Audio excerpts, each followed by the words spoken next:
नमस्कार, आप देख रहे हैं ANN न्यूज़ नेटवर्क। मैं आपके साथ पूनम। आजकल की युवा पीढ़ी नशे के लत में डूब चुकी है। बड़ों से लेकर बच्चे तक नशे का सेवन कर रही हैं। आए दिन शहर और देहात क्षेत्रों से नशे की लत में डूबे बच्चों के चेहरे उजागर होते हैं। देहात क्षेत्रों में भी इस तरह के मामले अधिक देखने को मिलते हैं। ठीक ऐसे ही नशे का सेवन करते बच्चों की वीडियो उत्तराखंड के रुड़की से सामने आई है।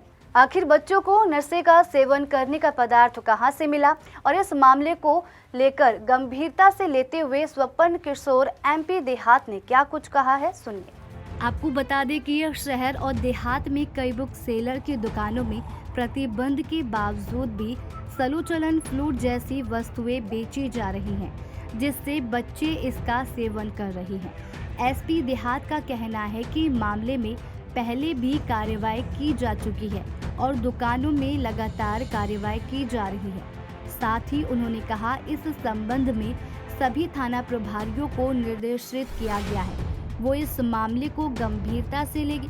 यदि कोई बुक सेलर इस तरह सामग्री बेच रहा हो, उसके खिलाफ सख्त कार्रवाई की जाएगी। क्या कार्रवाई होगी सर उसमें?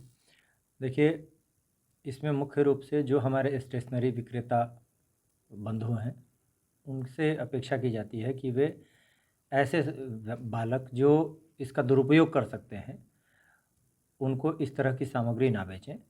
ये नैतिक रूप से और गलत है और समाज के प्रति जो हमारी जिम्मेदारी है, उससे मुंह मोड़ने और उसके साथ विश्वासघात करने जैसा है। इसलिए सभी से ये अपेक्षा की जाती है कि वो अपनी सामाजिक जिम्मेदारी को निभाएं और ऐसे बच्चों को जो इसका दुरुपयोग कर सकते हैं, उनको इस तरह की सामग्री उपलब्ध ना कराएं। सर, खासतौर पर दुकानदारों पर क्या इस तरह की कार्रवाई होगी जिन्होंने इस तरीके का जो वो है कि करके बच्चों को बेचते हैं? देखिए, ये एक सामाजिक समस्या है और इस समस्या का निराकरण हम सबके द्वारा अपने अपने स्तर पर अपने नैतिक दायित्वों के निर्वहन से ही संभव है। तो ऐसे में चाहे वो बच्चों की भिक्षावृत्ति की प्रवृत्ति को प्रोत्साहन देने की बात हो, उसे भी बढ़ावा देना उचित नहीं है, उसे हतोत्साहित करना आवश्यक है।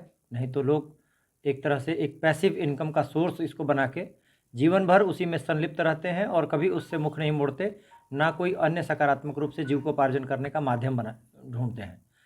तो एक तो भिक्षावृत्ति की जो प्रवृत्ति है उसको हतोत्साहित करना आवश्यक है। दूसरी तरफ जो बच्चे किसी भी तरह से कुसंगति का शिकार होकर या इस व्यसन में पड़ गए हैं, उनको भी ऐसी चीज़ें मुहैया ना कराने देने की स्थिति बना के हम उन्हें मुख्य धारा में लाने की स्थिति बना सकते हैं।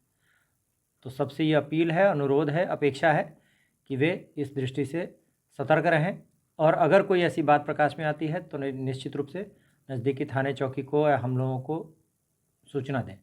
कुछ चीज़ें प्रकाश में आई हैं, इस संबंध में संबंधित जो प्रभारी निरीक्षक हैं उनको निर्देश दिए गए हैं कि वो इस संबंध में निरोधात्मक कार्रवाई अमल में लाएं। ANN न्यूज़ नेटवर्क के लिए रुड़की से सलमान मलिक की रिपोर्ट। अब देखने वाली बात यह है कि इस मामले में कब तक कार्रवाई होती है। इस खबर में इतना ही। बाकी अन्य खबरों के लिए देखते रहे ANN न्यूज़ नेटवर्क। नमस्कार।